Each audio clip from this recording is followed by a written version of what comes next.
Leandro, ok. Bueno, buenas tardes a todos y todas. Bienvenidos a esta nueva reunión de nuestro Instituto de Investigaciones de Historia del Derecho. Hoy contamos con un expositor, un amigo del instituto, Antonio Manuel Luque Reina. Antonio es licenciado en Derecho y magíster en Derecho Constitucional por la Universidad de Sevilla. Es doctor de la Universidad Autónoma de Madrid. Es profesor ayudante, doctor, en el área de Historia del Derecho y de las instituciones de la Facultad de Derecho de la Universidad Autónoma de Madrid. Su investigación se ha enmarcado en tres líneas clásicas dentro de la historiografía jurídica europea e hispanoamericana: la historia del constitucionalismo, la historia de la construcción del Estado-Nación y la historia de la formación del derecho internacional público.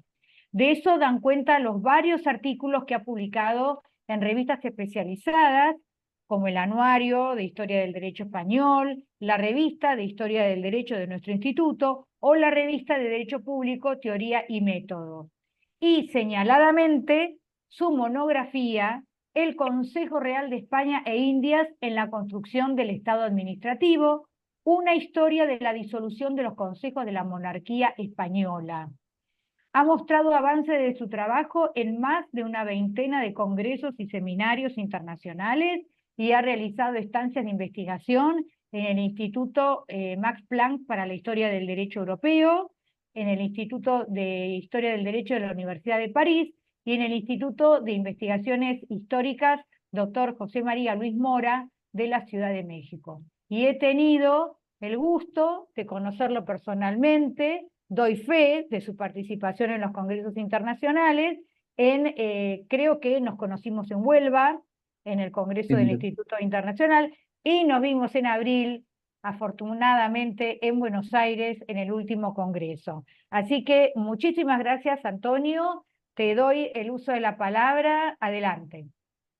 Muchísimas gracias, querida Viviana. En tu nombre del Instituto de Historia del Derecho. Me gustaría compartir una presentación, ¿puedo? ¿Cómo no? ¿Cómo no? Vale, pues tengo que leerla. Adelante.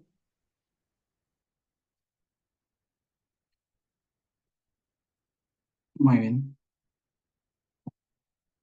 perfecto. Bien, Si querés, perdón, sí, Antonio, si sí, querés, ponerle la copita abajo, así se sí. ve la Vale, pantalla perfecto, mejor, completa. Sí, mejor, sí, sí. Ahora, lo, perfecto. lo único que ocurre es que necesito. No puedo ponerla porque necesito seguir mi guión. Entonces tengo No hay el problema problema. de acuerdo, seguimos, si no te importa, sí. Adelante. Gracias. Vale, te vuelvo a agradecer, Viviana, y al Instituto por esta gentil invitación a esta charla. Bien, en el título y en la y en el breve resumen, ¿no?, que tienen de esta charla, señalo hacia la importancia de una determinada cronología, las décadas centrales del siglo XIX, en la construcción del Estado administrativo español o de España, y propongo valorar esa importancia analizando algunos proyectos de Consejo de Estado, en la medida en la que sostengo que este representaba una pieza de singular importancia en el engranaje institucional que entre idas y venidas se estaba diseñando justo en aquella fecha. En mi intervención, que va a estar dividida esencialmente en dos partes, voy a seguir el mismo esquema, ¿no? Primero, acotando a qué me refiero con la categoría o etiqueta de, de Estado administrativo, y después repasando la serie de consensos y disensos que están tras esa etiqueta historiográfica, para justo a continuación pronunciarme sobre el papel que creo yo que cumplieron los varios bocetos de alto cuerpo consultivo que se sucedieron en unos años muy significativos del periodo, ¿no? Bien, eh,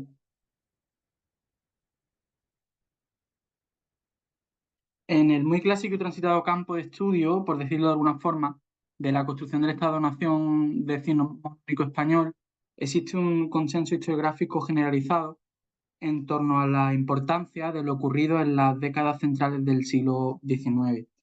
En España, a partir de la mitad de la década de 1830, se produjo una suerte de revolución en la cultura jurídica, que se puede localizar ya muy estabilizada al comienzo de la década de 1850. Autores como Chema Portillo han dicho que la administración pasó a ocupar el centro que, en cierto sentido, antes había ocupado la nación. Se produjo una suerte de obsesión por la administración, por decirlo en unos términos parecidos a lo que llegó a decir en algún momento Tomás y Valiente, ¿no? Y con eso aparecieron una multitud de exposiciones, de tratados, de revistas especializadas, incluso las primeras cátedras, que nos hablaban de esta llegada, ¿no? De algo distinto. Se trató, en definitiva, del inicio de una transición tan sintomática hacia una cultura política de moda en la Europa bajo influencia francesa, que bien posibilita que uno de los apellidos más idóneos para caracterizar a ese Estado sea ese de administrativo, ¿no? Y eso es algo que contrasta notablemente con la mayoría de las experiencias de construcción de Estado-nación que compartieron la matriz jurisdiccional hispano-católica. Ah, no, no voy a hacer aquí un recorrido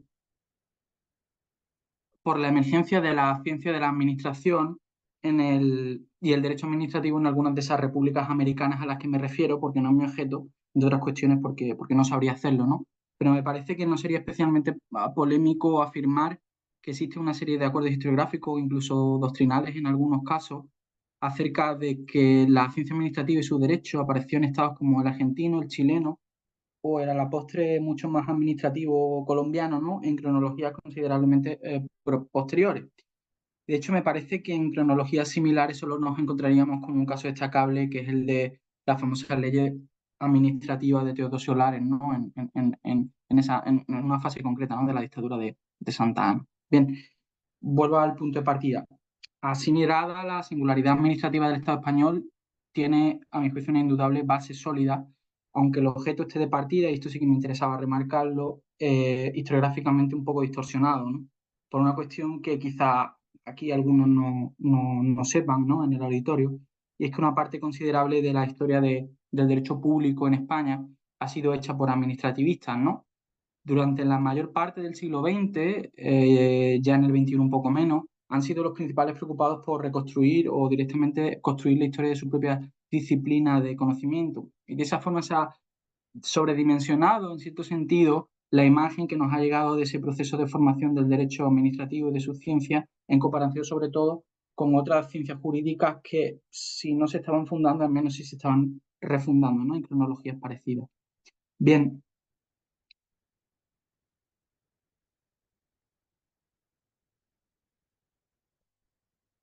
en cualquier caso, no les debemos a ellos la etiqueta de Estado administrativo, ¿no? Aunque algunos de los más destacados administrativistas que siguen interesándose en la historia disciplinar, como Luis Medina Alcoy, pues también la utilicen, ¿no? Se trata de una etiqueta historiográfica cuya aplicación a España, puesto que en realidad viene, ¿no? de la base de estudiosos italianos como Manorio y como Sordi, es relativamente moderno, de hace 4, 5, 6 años a lo sumo. Se la debemos, entre otros, a uno de los primeros que lo utilizaron, ¿no? Fue historiadores como Juan Pro, ¿no? Particularmente para mí, que soy uno de los que utilizo esa etiqueta, está relacionada con algo que no ha sido precisamente propio de la historia impulsada por administrativistas, por ser esta uno de los dos tipos de historia que el maestro fiorentino Pietro Costa hace ya bastantes años que señaló que cabía hacer, la historia en la tradición disciplinar, desde dentro de la misma, ¿no? En cambio, como les digo, lo de catalogar el Estado-Nación en emergencia justo en esas décadas como administrativo es más propio de otro tipo de historia, ¿no? Hecha desde fuera de la tradición y que toma a los principales protagonistas del momento, ¿no? La amplia primera generación de administrativistas españoles, Burgos, Oliván, Ortiz de Zúñiga, Silvela, Gil de Zárate, Bismano, Posada Herrera, Colmeiro, como objetos y no como sujetos de historia. ¿Y qué es lo que significa eso principalmente, ¿no? ¿Qué consecuencias tiene? Bien, principalmente significa, en primer lugar, tomar a aquellos primeros administrativistas que les decía como activistas de un Estado administrativo inmersos en el intento de consagración de su particular proyecto político, la construcción de una administración moderna, ¿no? Centralizada, fuerte.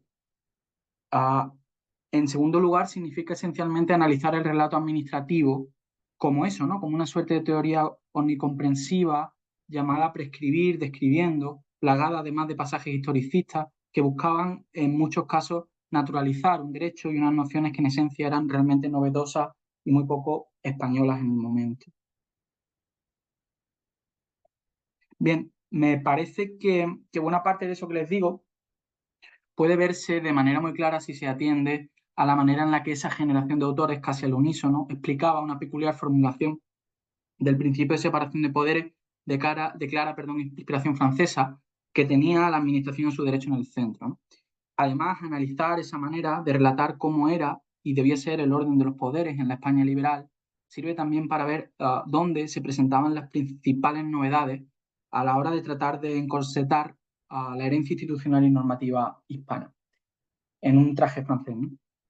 Bien, partiendo del todo que representaba el poder político para, para un autor como Colmeiro o el gobierno de la nación para un autor como Gil de Zárate, el supremo administrador del Estado, para Silvela, tenía dos vías de expresión legítima, la legislativa y perdón, y la ejecutiva, dividiéndose esta segunda a su vez en dos ramas, ¿no? La judicial y la administrativa, y separándose esta última, la administrativa, en dos esferas destinadas a satisfacer un mismo interés común, la administración activa y la administración contenciosa. Bien, esa era la escena central del reparto de los poderes en el naciente Estado administrativo español, y así quedó prácticamente traducida o copiada del francés desde el comienzo de la década de 1830. Es decir, a grandes rasgos, esos eran, perdón, los actores poderes en los que la mayoría de los autores indicaban o señalaban, pero en realidad, en qué consistieron fundamentalmente esas operaciones de revestimiento, ¿no? Doctrinal que les anunciaba antes, ¿no? Y hasta dónde estaban los principales problemas a la hora de terminar de cerrar el traje. Bien, la operación con respecto al primero de los grandes actores poderes, el legislativo, no presentaba grandes complicaciones.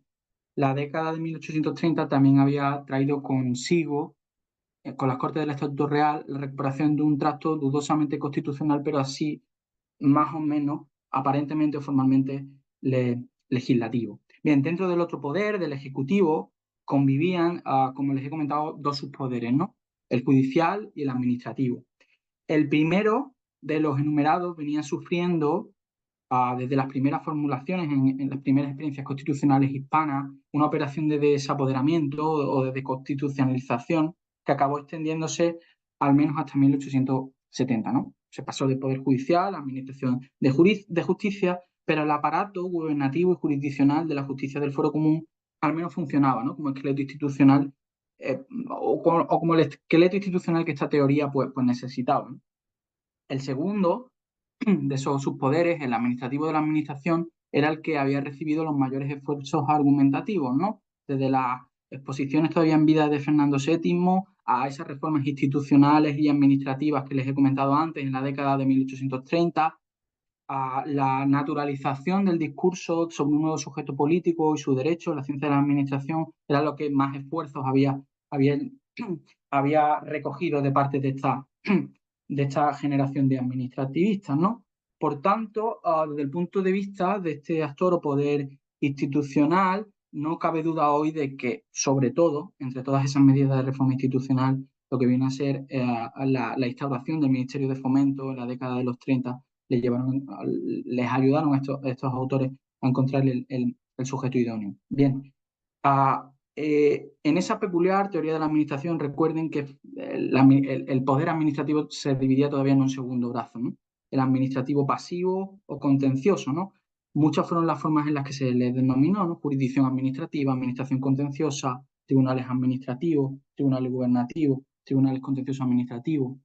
La diversidad de opciones presentes a la hora de denominar lo que sí que era una relativa idea común, que era que la todopoderosa administración requería de un entramado jurisdiccional, principalmente para reforzar su propia acción administrativa, proviene en realidad de unos autores que a mi juicio se mostraban tan imprecisos definiendo como seguro, determinando cuál era la pieza que faltaba en el puzzle, ¿no? Significará esta pieza lo que significara, implicará su instauración lo que implicara.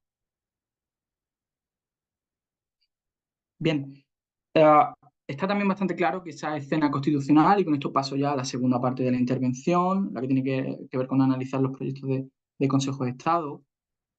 Les digo, esta escena constitucional tan simplificada que les he presentado solo pudo completarse cuando en 1845 una serie de reales decretos de factura esencialmente moderada trajo consigo la instauración de un Consejo Real, ¿no? Central en Madrid y de toda una red de consejos provinciales a lo largo y ancho de la península, también las islas adyacentes, ¿no?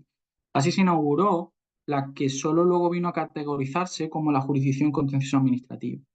Lo que no está tan claro, y como con no estar tan claro en realidad me refiero a que no es algo estudiado, es cómo se dieron algunos de los últimos y dubitativos pasos, ¿no?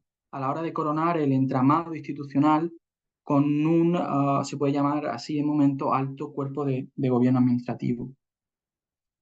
De manera contraria a lo que ha ocurrido con el estudio de la introducción en España de los tribunales administrativos, es decir, de los consejos de provincia, ¿no? De la normativa de 1845, a los varios proyectos de la BOM perdidos entre el Consejo Real de España e Indias y el Consejo Real de 1845, no se les ha prestado demasiada atención en su conjunto.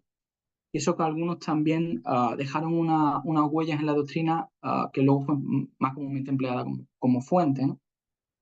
Ah, Es decir, en cualquier caso, que también es verdad que un trabajo así, ¿no? Solo puede partir o solo puede comenzar, el trabajo que en parte les estoy proponiendo ahora, desde un legajo, ¿no? Desubicado y perdido en el Archivo Histórico Nacional, por lo que en ese sentido le agradezco enormemente a mi compañero, el profesor Gabriel Ángel García Benito, la enorme generosidad que mostró poniéndome, ¿no? Sobre la pista de algunos de estos proyectos. Bien. En 1839, la Revista de Madrid publicó una serie de artículos en los que algunos de los principales políticos del momento, como eran Joaquín Francisco Pacheco, el Marqués de Valgonera o Francisco de Cárdenas, se pronunciaban sobre lo que parecía entonces una inminente restauración del Consejo de Estado. Los artículos, que en realidad son bastante conocidos hoy, porque luego fueron ¿no? incluidos en una famosa colección bibliográfica muy posterior, de finales del siglo XIX, han sido, junto a las lecciones de administración de Posada Herrera, la única huella que dejó este proceso, ¿no? de intento de construcción a través de determinados proyectos de un Consejo de Estado en la cronología 1837-1840. De tal manera y forma que justo en esa cronología hizo posicionarse, ¿no? A varios gobiernos y a distintas comisiones desde dentro y fuera de las Cortes Españolas. No tengo tiempo aquí, desde luego, entrar a valorar en detalle los hasta 7 proyectos de Consejo de Estado que acabaron circulando en esos años. Ahí tienen, además, en esta diapositiva, el fragmento es con el que comienza un cuadro resumen que se hicieron los oficiales de la Secretaría de Estado para tratar de ubicarse en los cambios de 4 de esos proyectos. En cambio, lo que me voy a limitar a hacer es a hacer un recorrido que avanza en orden cronológico y por los que considero que en realidad son algunos de los cambios más sintomáticos, ya que me parece que son los que pueden ayudar más a comprobar dos cuestiones distintas, ¿no? Distintas pero muy relacionadas. Por un lado, que en el proceso de sucesiva modificación de los distintos proyectos, la idea original sufrió una suerte de degradación, y por otro, que a la idea sobre la necesidad de introducir una vía de resolución de los negocios contenciosos administrativos, la acompañó siempre, ¿no? Una enorme incapacidad por determinar qué englobaba ese conocido sintagma. Bien, la serie de proyectos se abre con el elaborado por una comisión de notables, formada entre otros por algunas viejas glorias liberales, como Martínez de la Rosa, el conde de Toreno o Areli, ¿no? Sin embargo, todo hace indicar que la comisión le debió el fuerte impulso, perdón, que protagonizó al más joven de sus integrantes, que era alguien que ya les he nombrado, que es Joaquín Francisco Pacheco. La comisión había sido formada por el gobierno del conde de Ofalía, quien solicitó la elaboración de un proyecto de Consejo Real de Estado o Administración, principalmente para acabar con la práctica extendida que estaba detrás del nacimiento de la propia comisión, que era que hubiera un número, ¿no? Absolutamente desproporcionado de comisiones y juntas ad hoc para auxiliar a los ministerios en prácticamente todos los negocios. Bien.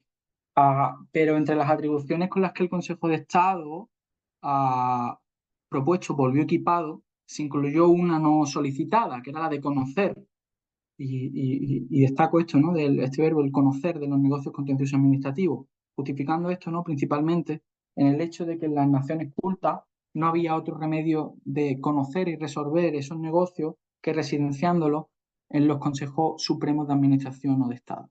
Eso sí, la comisión se excusaba de su imprecisión, ¿no? A la hora de definir uno de los principales caballos de batalla de su propuesta, diciendo que su misión era en realidad fijar el principio y que explanarle tocaba entonces, y esto se lo digo de manera literal, a la legislación especial sobre esta materia. Bien. Lejos de separarse de lo propuesto por la comisión de expertos, el gobierno en la exposición y propuesta de proyecto que elaboró cargó las tintas en la necesidad de que existiera, como en todas las naciones más adelantadas, esto vuelve a ser literal del proyecto, un Consejo de Estado de nuevo con ese nombre, de nuevo para darle una importancia a que lo pusiera por encima de otras denominaciones de consejo como Consejo Real, y que conociera y resolviera, de nuevo esos eran los verbos, sobre los asuntos contenciosos administrativos de tanto interés para los pueblos y que exigían una especie de jurisdicción distinta al ordinario.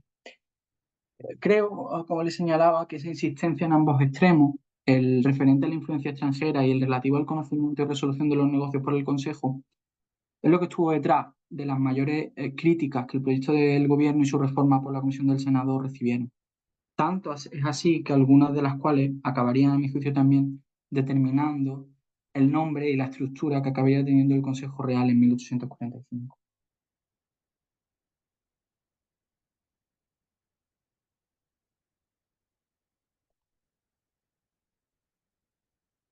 Bien, de esa forma, las críticas, para lo que aquí interesa, a las ideas fuerzas del proyecto, se dividieron en dos frentes que se diferenciaban en que uno apoyaba la necesidad de contar con un Consejo de Estado en la monarquía y el otro la rechazaba de plano, pero que compartían en todo caso un diagnóstico común acerca de la evidente falta de determinación técnica y legislativa que todavía lastraba lo contencioso administrativo.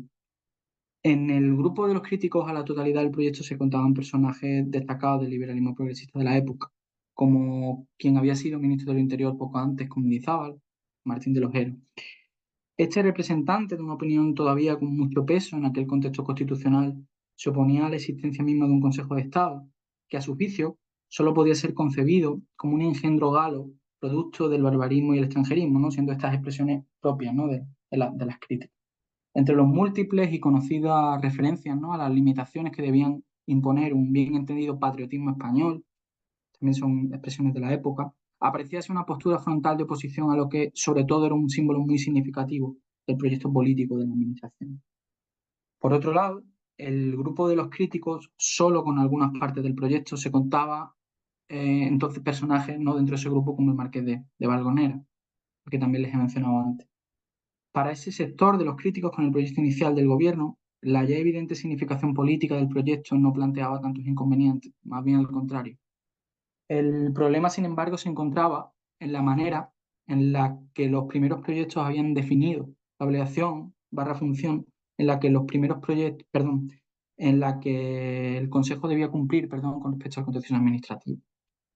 Y se lo recuerdo para señalarlo. El Consejo debía conocer, decidir o fallar sobre los negocios. Y para esta facción política crítica con los proyectos del Consejo, en realidad este solo debía consultar los negocios, quedando la jurisdicción ejecutiva retenida en el gobierno del monarca.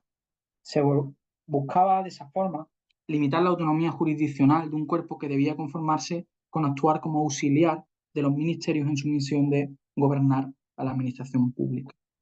Bien, tras esas discusiones que acompañaron a los distintos proyectos de Consejo de Estado a lo largo de 3 legislaturas, la última de las versiones que dejó sin solucionar la cuestión, porque se recogía en ella, ¿no?, la obligación del Consejo de consultar o conocer, no se determinaba el verbo en ese proyecto, acabó contando con el apoyo mayoritario del Senado y pasó a un Congreso en el que pocos días después se disolvió sin llegar a votar el proyecto. Bien, la Revolución del verano de 1840 y tras ella la regencia de Espartero tuvieron en su matriz política el fuerte rechazo que parte de la obra legislativa, sobre todo la ley de ayuntamientos, encontraba en esos nuevos movimientos políticos. Bien, sin embargo, también en ese periodo de algo menos de 3 años podemos encontrar bocetos de altos cuerpos consultivos que en cierto sentido se entendían mejor a partir de las principales críticas que les he destacado. Y en esencia fueron dos los proyectos de consejo que se barajaron en la Secretaría del Ministerio de Estado, ¿no? El primer proyecto de cuerpo, que llegó a oficializarse en febrero de 1843 con el nombre de Consejo de Gobierno, tomó forma por medio de un Real Decreto que se cuidaba mucho de emplear el lenguaje político de la administración. Casi esa podría ser la principal definición que podríamos darle, ¿no? A ese proyecto. El segundo boceto, fechado en junio de 1843, venía firmado por un influyente diplomático gaditano de origen milanese, muy próximo al regente, ¿no? Y este diplomático era don Manuel de Magliani. Este personaje de biografía interesantísima, ya que su vida lo llevó desde las oficinas diplomáticas españolas en el periodo del trienio liberal hasta llegar a ser uno de los que diseñó, ¿no?, la llegada a España de la Casa de Saboya. Pues bien, había pasado, ¿no?, en esa vida algún tiempo en Francia estudiando y observando, según decía la presentación de su propio proyecto, cuanto a la administración pública de España le fuera útil. A través precisamente de dos proyectos, sostenía que había encontrado prácticamente la solución a todos los males de la administración. En su planteamiento, soy muy breve con respecto a la descripción de su planteamiento, este sí era enormemente dependiente de muchas de las cuestiones del modelo francés, por cierto. El Tribunal de lo Contencioso Administrativo debía extraerse del Consejo, ¿no?, quedando residenciado en el ámbito de la justicia del fuero común por una serie de razones que daba. En paralelo, Magliani proyectaba un Consejo de Estado que estaba llamado a servir, sobre todo, de impulso a la administración pública hispana, aunque también tenía encomendadas atribuciones muy características del Consejo de Estado francés, como era la de pronunciarse sobre las autorizaciones para juzgar a los empleados públicos. Bien, apenas unos meses separan estos últimos proyectos, ya en 1843, del inicio del Plan de Estabilización Liberal Moderado, que significaría el triunfo del ideario político de la Administración en 1845. Algunos de los elementos clave que les he señalado tendrían un importante peso en un proceso legislativo que se produjo ya en 1845 por delegación, por tanto en ausencia de cualquier tipo de deliberación parlamentaria, a diferencia de lo que había ocurrido con esta serie de proyectos anteriores. Si me compran la tesis, y con esto ya concluyo, y así le damos más importancia a partir de ahora de la que le hemos dado, ¿no?, a la manera en la que los primeros administrativistas imaginaban, proyectaban su Estado, ese Estado que hoy llamamos, algunos hoy llamamos Estado administrativo, analizar con cierta meticulosidad, con mucho más desde luego de la que me ha dado tiempo a hacer hoy aquí, las aventuras y desventuras de su obsesión, ¿no?, imprecisa por lo contencioso administrativo, puede llegar a ser de algo o de alguna utilidad. Así que nada, muchas gracias, quedo ya a disposición del auditorio, creyendo Bueno, que me ha tenido los tiempos. muchísimas gracias. Muchísimas gracias por haberte ajustado al tiempo. Quedan 5 minutos, así que lo que vamos a hacer va a ser salir y volver a entrar con el mismo link, así abrimos el espacio de comentarios y preguntas. Así que nos vemos en unos minutitos. Gracias.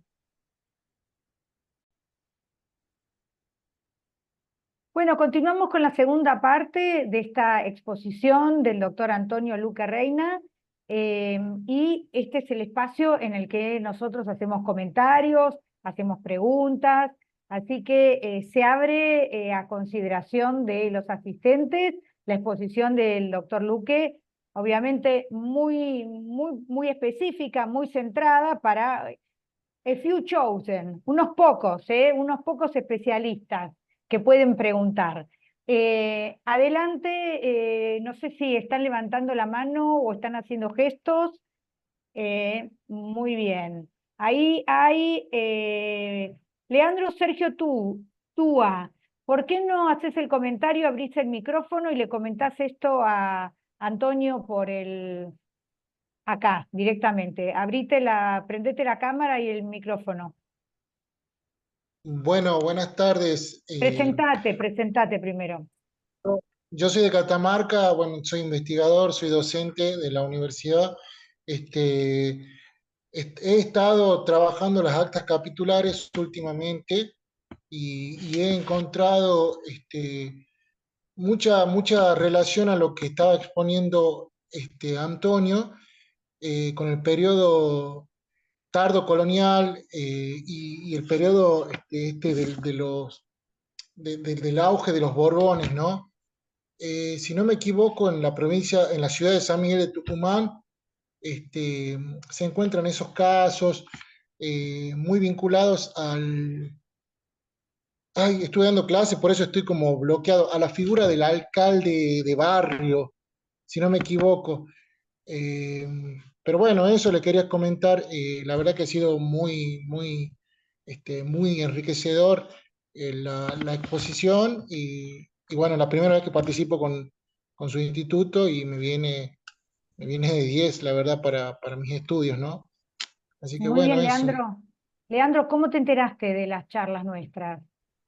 Eh, por Clio, yo Ah, participo, ahora voy a participar y participo comúnmente en jornadas, por ejemplo, las que organiza la Fundación de Historia de España, o bueno, distintas instituciones, la Ravignani, bueno, presento trabajos y bueno, me han compartido, muy bien. aparte mi papá era abogado y le gustaba mucho el derecho, este derecho colonial, no español. Él decía que la base está allí, más que en el romano que está allí, me decía siempre. Pero bueno, eso.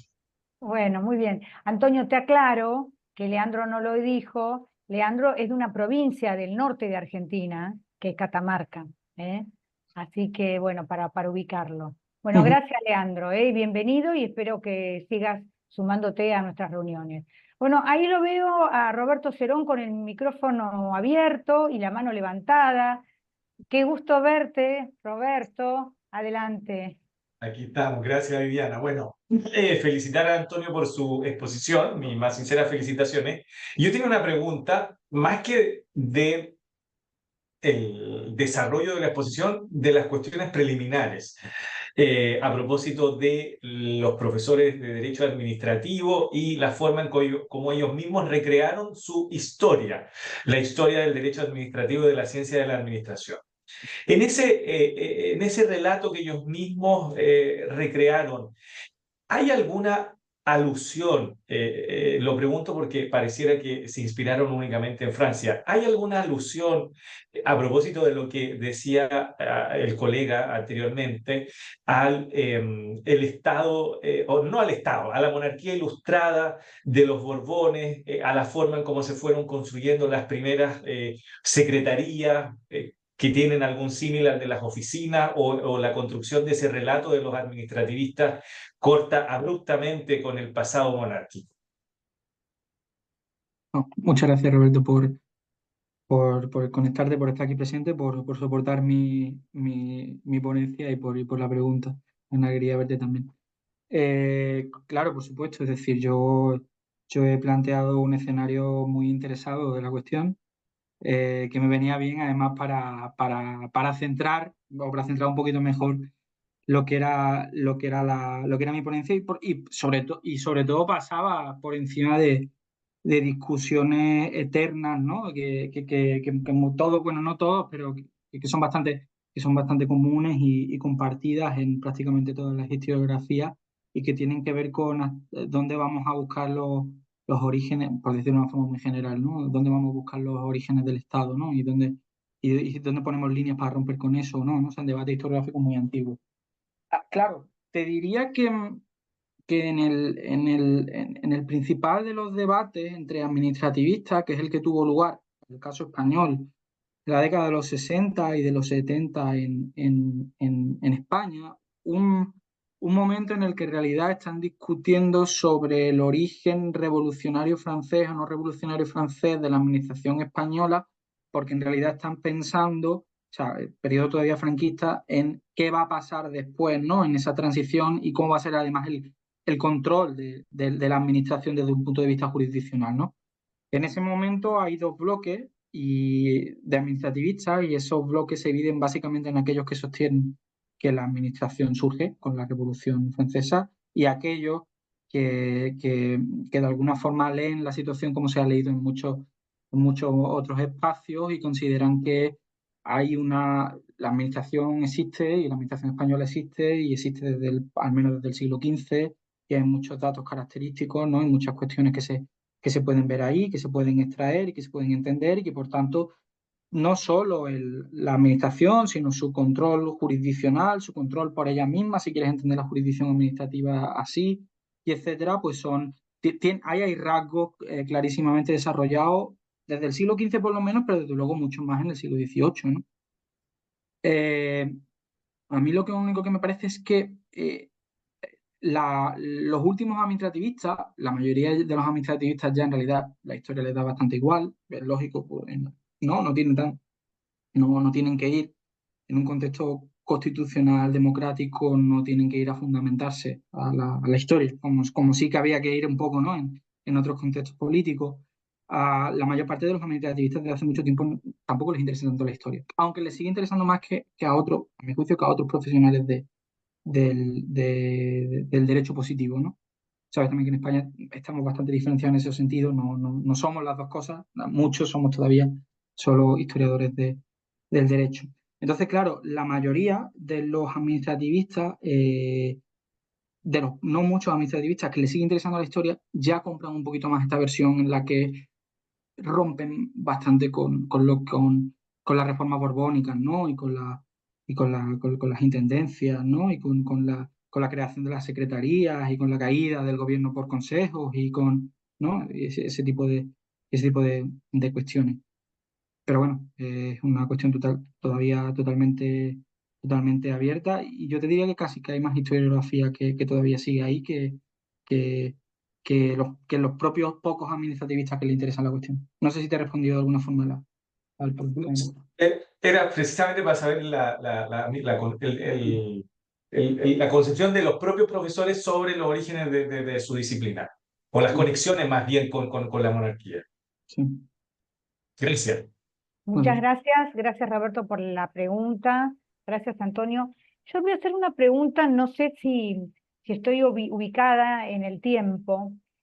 ¿Los krausistas tuvieron algo que decir sobre estos temas? sí, claro, o sea, lo único que ocurre es que, eh,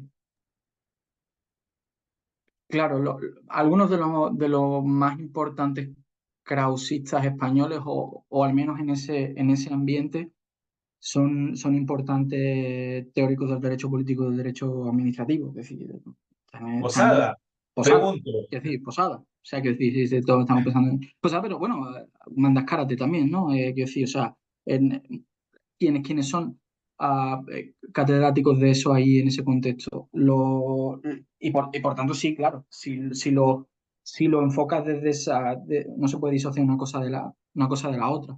Lo único que ocurre es que ah, es una cronología posterior, algo posterior, ¿no? Y es una cronología en la que eh, los catedráticos, ¿no? Los teóricos que están krausistas, que están más interesados casi en la parte del derecho político, en la parte del derecho político comparado, además, que en la parte del derecho administrativo así más jurídico, ¿no? Eh, Son precisamente los que luego en esta lectura o en esta reconstrucción que normalmente se ha hecho desde el derecho administrativo, luego menos han interesado. Es decir, se han ido más a contemporáneos, a releer a contemporáneos como pueden ser Vicente de Santa María Paredes, que a personajes como Adolfo Posada, siendo en cualquier caso Adolfo Posada en cierto sentido, un administrativista sui generis tan importante y tan leído fuera, ¿no? O sea, y con esas conexiones internacionales ¿no? Que tuvo, ¿no? Que casi fue, ¿no? Que estuvo por delante casi del resto, mucho más leído fuera que otros que se dedicaron, se quieren más jurídicamente a la construcción más dogmática, dentro de lo que cabe, dentro de lo que se puede llamar dogmático en el momento. Ahí hay un comentario de María. María, ¿por qué no te prendes la cámara y el micrófono? Y de paso te vemos, María Zaragoza. Ah, hola, hola. A ver si puedo, porque voy desde el móvil, que no estoy en casa, con lo cual creo que no me veis. No sé si me oís. Te oímos, pero no te vemos. Eso, Hola, correcto. María. Y te ¿Qué tal? extrañamos, No, María, te queremos ver, María. Sí, pues, pero desde el móvil me... Ahí te muteaste, te muteaste. Ahora sí que no te escuchamos, María. Ah, Ahí está. ahora. Gracias, Adelante. Viviana. Lo que pasa es que con el móvil no me resulta fácil. Además, he tenido que actualizar la versión. Bueno, en fin, todo Bueno, esto tecnológico. y además seguro que están en la playa, ahora no, pero están de vacaciones, están en otra cosa, así que bueno, nada, adelante, María. No, solo pues estaba leyendo justo por trabajo, fíjate, pues estaba leyendo una obra que quizás pueda ayudar en las preguntas, ¿no?, que han hecho sobre pues todo eso de las intendencias y demás, de cómo se va constituyendo lo que es la sección administrativa o los departamentos ministeriales y demás del Estado, de lo que entendemos por Estado, que quizá pues como es de uso abierto, puedan leer y les pueda ayudar un poco más a ubicarse en esa época y en ese contexto. Simplemente era eso. Bueno, muchas gracias. Muchísimas gracias. Y vos sabés que ahora que vos mencionaste el tema de circulación de ideas jurídicas, de Mm, quiénes eran más conocidos afuera que adentro, quería comentar que tuve la suerte de que me pidieran un favor de España, justamente.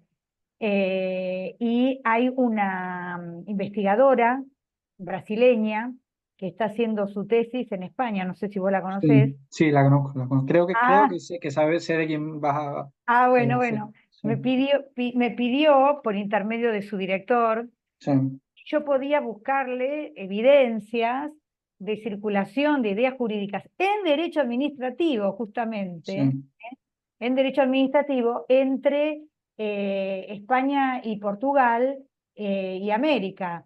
Ujú, Argentina, si no me equivoco, Chile y ujú, México, me parece. Así que Roberto, a estar atento también. Bueno, acá tengo en la oficina los libros que le fui a buscar a la Facultad de Derecho ujú, porque ella quería saber si esas obras de esos administrativistas se leían en otros países, como por ejemplo acá en Argentina, en mi caso, y yo a través del fichero pude encontrar que en la biblioteca de la Facultad de Derecho tiene las obras.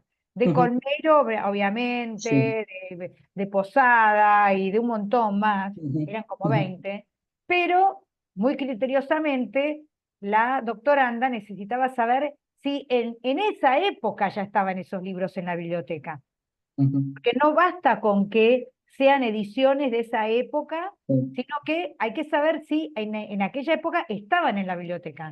ujú, Entonces, me pidió que me fijara en los catálogos de la biblioteca publicados en las últimas décadas del siglo XIX, a ver si esas obras estaban en los catálogos.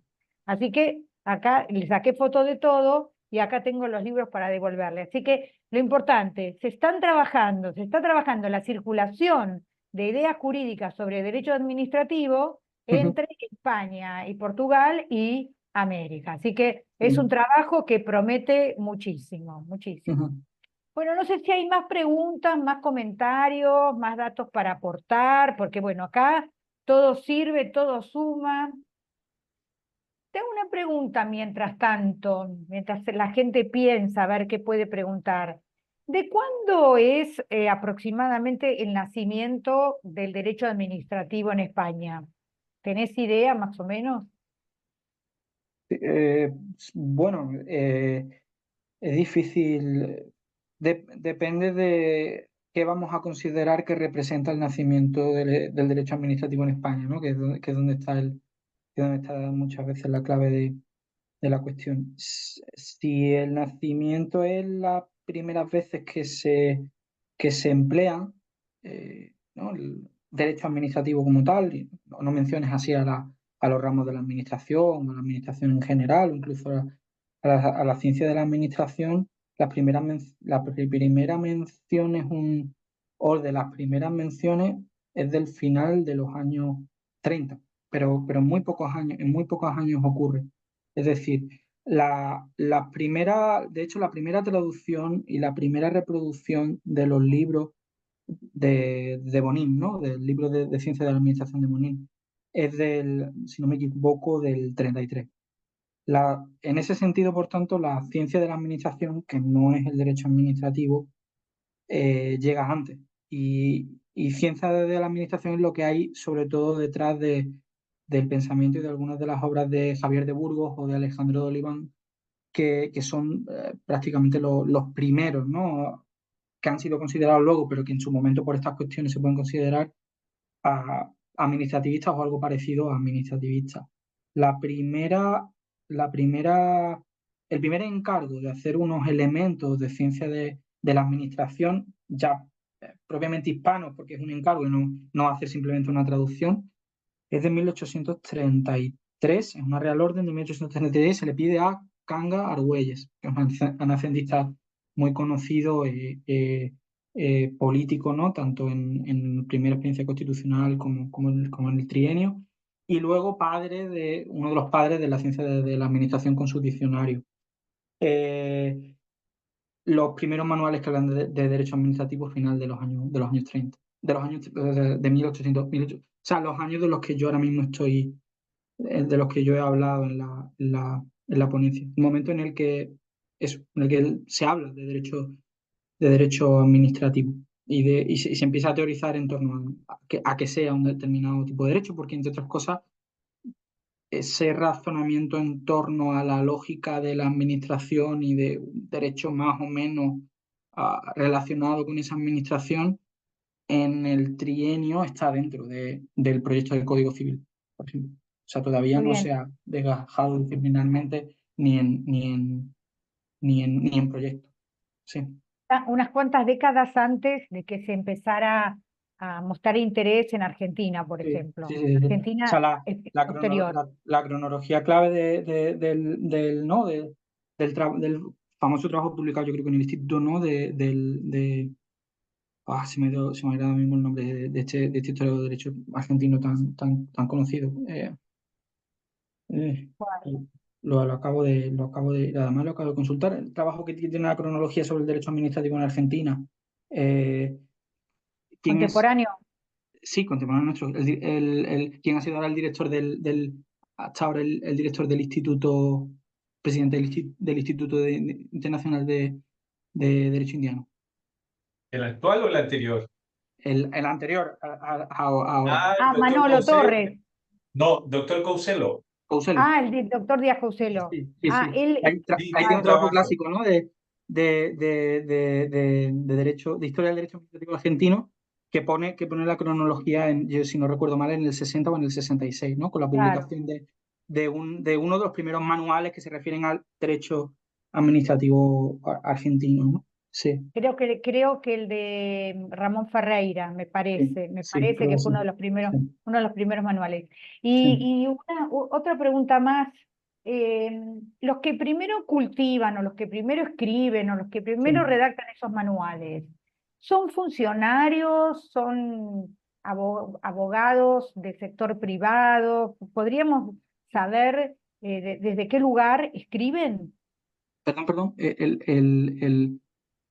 los ¿Desde qué lugar autores? escriben estos autores? Sí, vale, sí. Claro, O sea, yo profesionalmente. Pues depende. Hay algunos como Oliván, que previo a Oliván es Burgos. Burgos fue un afrancesado. Llegó a ser subprefecto. Luego trabajó de alguna forma a comisión ya en la década ominosa, es decir, en la década la última década en la que gobierna inconstitucionalmente Fernando VII, ¿no? Del 23 al 33. Ahí es comisionado por el Ministerio de Interior en París, precisamente, como ha estado previamente en el exilio, se ha ganado la vida a partir de comisiones, etcétera. Ha aprendido francés y se ha empapado un poco. Con Oliván ocurre algo parecido.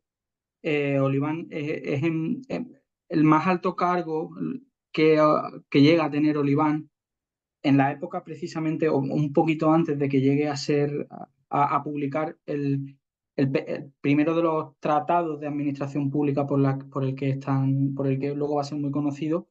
Él trabaja en el Consejo, es oficial en el Consejo, llega a ser incluso secretario en el Consejo Real de España e India, que es el consejo que se forma cuando se disuelven los consejos de la monarquía en el 34, y una especie de Consejo de Estado un par de años. Ahí trabaja Oliván. Silvela hijo de... Silvela ya es una generación posterior, es el primer administrativista, en realidad, más jurídico. Silvela, no sé si, no recuerdo bien si nace, pero desde luego se cría y se educa ya en Francia, y luego trabaja como abogado, y luego sobre todo va a ser político, va a llegar a ser ministro de Fomento.